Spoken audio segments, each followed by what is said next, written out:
What's up? It's your boy, and today we're gonna be talking about how I was racially profiled at Chick-Fil-A. So when I was like in second grade, my brother was in pre-K. We went to Chick-Fil-A with our babysitter, and we were playing in the like where like the where like the kids can go and play that area thing. And we've been playing in there for about an hour, 2 hours, you know what I'm saying? We having fun. And then the um there's this white girl, right? And she looks about my age, maybe a year younger. And then we just chilling playing with other kids. And then he comes in and well, I guess grandpa, father, I don't know. Old dude comes in and he's like, "Oh, you're too old to be playing in here and you need to get out because I feel like you can hurt my daughter." Now keep in mind I'm in like first, second grade, and she's in first grade too, I believe. And he believes that I'm gonna hurt his daughter. Think about that for a second. I want y'all to actually pause and think about that for a second. I'm in like what, first grade? And he's scared of me? Like, come on, man. He's scared I'm gonna hurt his daughter. Like, come on, man. If you're at least gonna say something, at least come up with a better excuse. I'm gonna hurt your daughter, and you're scared. And that's why people today feel like black people at a young age, even at first, second, first, young black men and black women are so scary, and they fear us. And the sad thing about that is, I actually fear white people. I fear, I drive past a white person. I'm on my bike, riding through the neighborhood. I pass a white person. I'm like, please tell me he's in a good mood today. Please tell me he's in a good mood today. Please tell me that this dude didn't just like break up with his wife or find out he's gonna die in a couple months.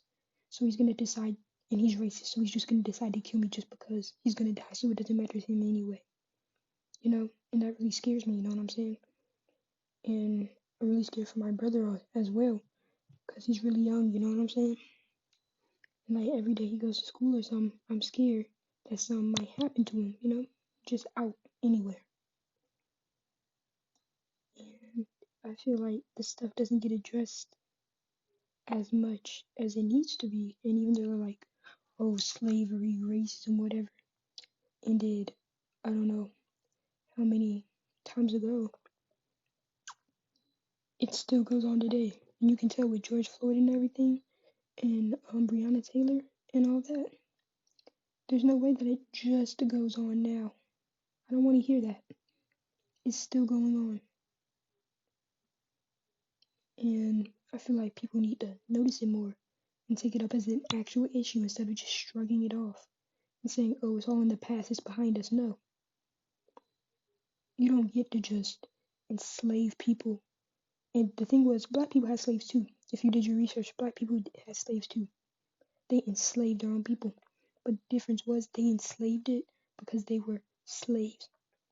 When white people enslaved black people, it wasn't because they weren't slaves per se. I don't think slavery is right at all, but I'm saying when white people did it, it was even worse because they didn't enslave people because they just needed slaves or whatever. They enslaved them because of their color, not because of just because the slave trade. They purposefully chose to just enslave black people, which when it all comes down to, that's the problem. Color. And I don't think slavery is right. White people shouldn't be enslaved. Nobody should be. But they took it to a whole nother level, making it so the only slaves would be black. And I really don't understand. Because when I look at somebody because nobody in the world looks alike. Even twins, everyone has differences. Everyone does. That's just the way of the world. And you're saying just because my skin is darker and not as pale as yours, that I should be treated differently and I'm the big bad guy. You know, I'm pretty sure white people don't have to be taught whenever policemen might drag them over that they have to say yes sir and speak politely, and that they have to live in fear because you never know if you might get shot by a cop just because he's in that mood.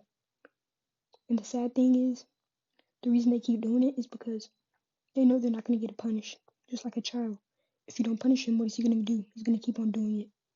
And because these cops aren't getting punished and nothing's happened to them, they're getting away scot-free. That's why they're just going to keep doing it. And the judges and everyone who else was in charge of these cases are only making it worse. They're only making it worse by not deciding to punish them. They're making it worse. And it's sad. Anyway, that was one of the stories from my childhood. If y'all want more, make sure y'all subscribe, turn notifications on. It's your boy Sword Prince.